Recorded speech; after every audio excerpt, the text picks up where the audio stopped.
What's up, everybody? It's Dude Nimmer. We right back in the building, bringing you the latest in the news, hip-hop, sports, and entertainment.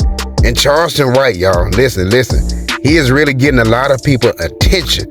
I mean, a lot of people, antennas are up now. Since the Cam Newton interview, that interview did almost 4 million views since it's aired. Charleston White point and what he's standing for is starting to make sense to a lot of people. And a lot of people in the media industry is trying to break down where he came from. Where have all this coming from?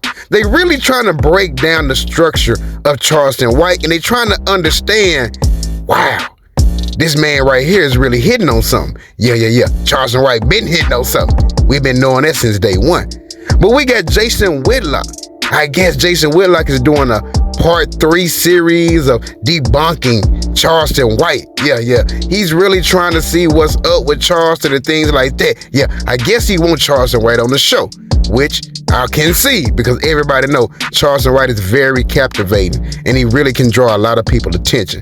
We got video clips of that, and I ain't gonna hold y'all too long, and I'll give y'all my commentary in the end. Further explore some of the topics I talked about yesterday as related to Charleston White. I'm calling him Malcolm X-rated, or the Black Donald Trump. Hope you watched, listened to yesterday's show. We're going to pick up on some of those themes and what I talked about, and whether his delivery clouds the message, or is his delivery why his message is getting across. We're going to first bring on Alex Stein. You guys know Primetime Stein. He's been on the show. He's a Blaze TV host. He's friends with Charleston White. I'm kind of new to the Charleston White experience, and so I wanted to talk to someone that actually knows Charleston White and has followed him a bit longer than I have. Joe, welcome back to the show. Alex, I don't know how much of yesterday's show you got to see of mine in the conversation, but I'm new to Charleston White. And so I've seen his videos, but I really hadn't looked into him. Then I see this Cam Newton interview. It's 3 hours, and I'm like, holy cow. This is why Alex Stein was reaching out to me a month ago, saying, hey, you need to hop on the Charleston White bandwagon. Anyway, walk us through a little bit of Charleston's history that goes beyond a little bit of what he explored in the Cam Newton deal. He's some sort of comedian. Is this all serious? Is it a mix of serious and play? Anyway, help me understand Charleston White. Well, I mean, it's going to take a lot more than a 15-minute interview. He's a very complicated and complex individual. But let me tell you something. He's much more than a comedian. He's a activist. I mean, he's a guy that has had a lot of trials and tribulations. And I'm not here to just try to white knight for Charleston. I'm saying he actually has. He went to jail for murder as a young kid. So he saw, what it was like to be institutionalized. And he realized that that's not good for the black youth of America. And he started speaking out against it. And he has a very weird approach, but he said it best to Cam. Nobody was listening when he was going to the city council meetings and speaking seriously. Nobody listened to him. Similar to my situation. Nobody listened to me when I was speaking out against COVID stuff. But then when I started saying, Dr. Fauci, give me that ouchie, and I'm not trying to say we did the same thing, but he is the master culture jammer. He takes the worst parts of black culture and jams it in people's faces and calls people out for it, and he takes the best parts too and he puts in people's faces and he calls out people like Deion Sanders, and Charles really is a lot more brilliant than people give him credit for it. And listen, at the end of the day, is Charleston White perfect? Is he the best role model? I mean, no, but he's not afraid to speak his mind. I'm saying, more people should be like Charleston. I don't think Charleston would tell you that anybody should go to jail for murder and have to go through a lot of the stuff that he did. But listen, I met Charleston's daughter. She loves him. He's involved in his daughter's life. I know that he's a good father. I know that he's a family man. So for me, I got to say a lot of positive stuff. And not only is Charleston White friends with me, my dad loves Charleston White. We were watching Charleston White videos 2 years ago when he really started coming on the scene. And since he's here in Dallas, we reached out to him. And before I ever had him on the show and stuff, we used to talk to Charleston. So he's a real deal. He's 125 pounds, but he acts like he's 500 pounds. And that's why he's such a badass. And so you started watching videos 2 years ago.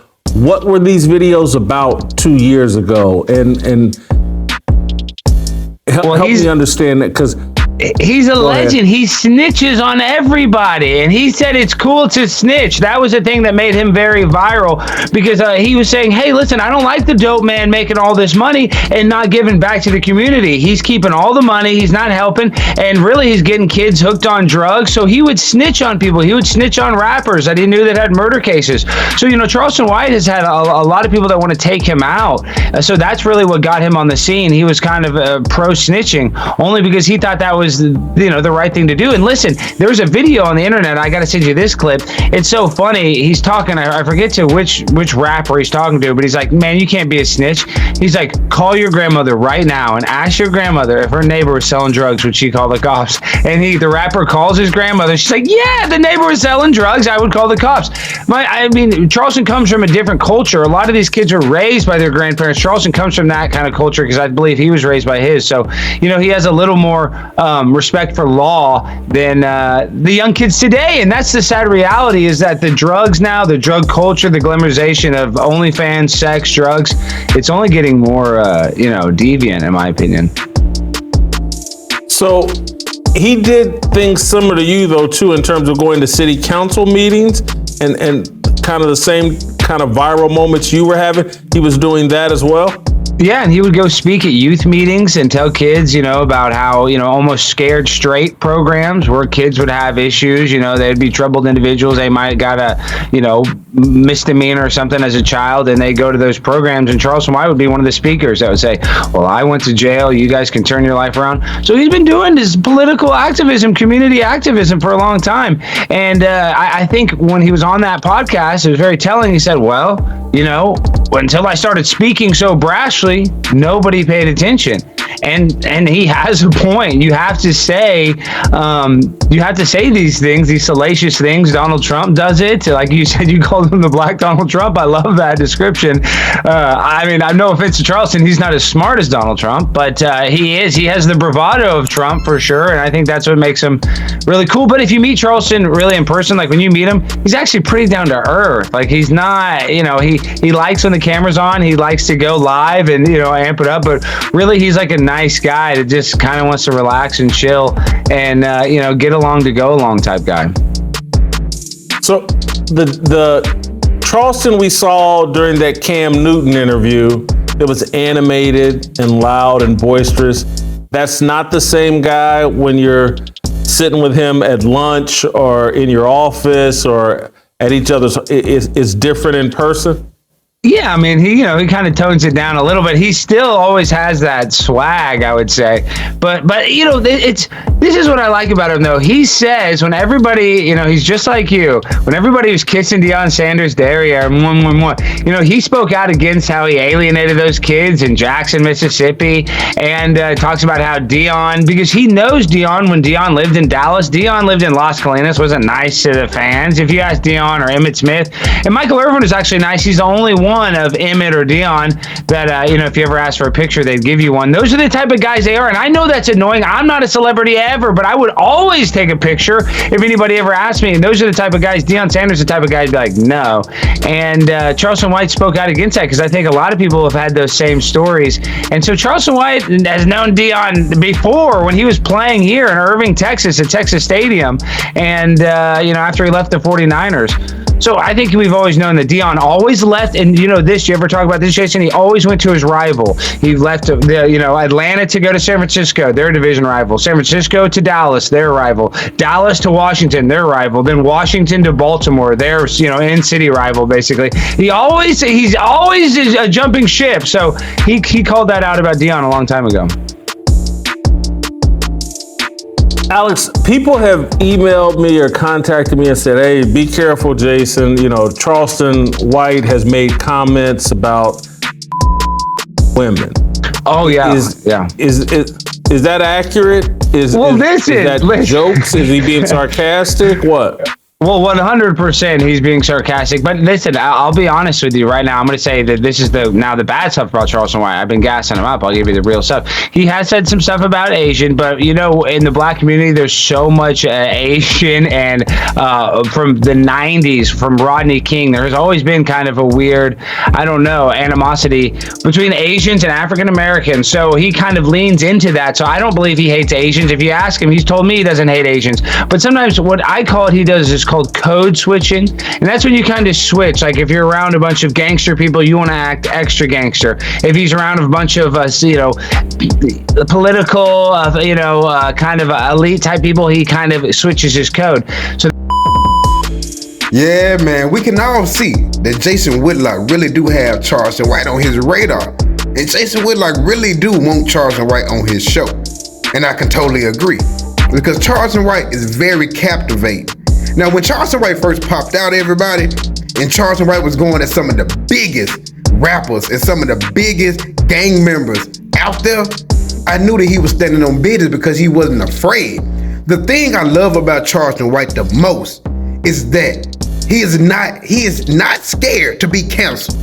He is not scared of the cancel culture. Charleston White has had so many YouTube channels took from him. He had so many Instagram channels took away from him. Yeah. I think he actually beaten Boosie in that situation, because we all know that Boosie, badass, got a lot of YouTube channels took from him. But Charleston White is not afraid of that. Charleston White is very, very dedicated into getting his message out. And he really do love the kids, man. I know his delivery can throw people off. He can really say some outlandish things at times. But when it all break down, when you all break it down, he's really in the community, and he's really doing things to help the young people that's trying to do better for themselves. And you can actually see it. The main media is starting to put Charleston White on their radar. Yeah, they really looking at Charleston White. They really looking at him. I would love for y'all to let me know in the comment box below what y'all think about Jason Whitlock debunking Charleston White. And if this is your first time to the channel, make sure you give this video a thumbs up and subscribe on your way out. This dude, I'm in the building, and we'll see you guys on the next one. Yeah.